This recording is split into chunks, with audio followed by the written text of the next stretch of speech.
ابو بکر اور علی کو آپس میں مقابل کھڑا کرنے والے ہوشیار ہو جا، یہ غیار کی سازش ہے، یہ دونوں کرنیں سینہ محمد عربی کی ہیں۔ ابو بکر بھی حضور کے ہیں، علی بھی حضور کے ہیں، عثمان بھی حضور کے ہیں، اصحاب بھی رسول کے ہیں، اہل بیت بھی حضور کے ہیں، ہم ان کی چوکھٹ کے فقیر بھی ہیں اور ان کے در کے بھی غلام ہیں۔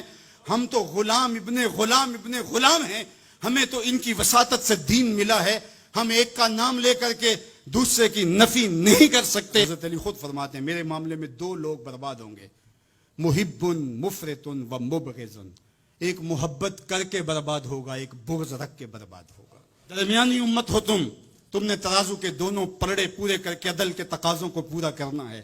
ایسا نہ ہو کہ علی کی محبت آنکھوں پہ پنٹی باندھ دے، تمہیں ابو بکر بھی نظر نہ آئے، تمہیں غارے سور کی بلندیوں پر اپنے کندھوں پہ حضور کو اٹھا کے لے جانے والا صدیق بھی دکھائی نہ دے، اور تمہیں جو ہے وہ دشمن کے آگے سینہ تان کے کھڑے ہونے والا فاروق بھی دکھائی نہ دے، اپنا سارا مال حضور کی راہوں میں خرچ کر دینے والا تمہیں عثمان نظر ہی نہ آئے، تم یوں اندھے ہو جاؤ۔ اور ایسا بھی نہ ہو جانا کہ علی کا نام لیا جائے تمہاری طبیعت میں بے چینی آ جائے، تمہارے چہرے کا رنگ بدلنے لگے، تم علی کا نام گوارا نہ کرو۔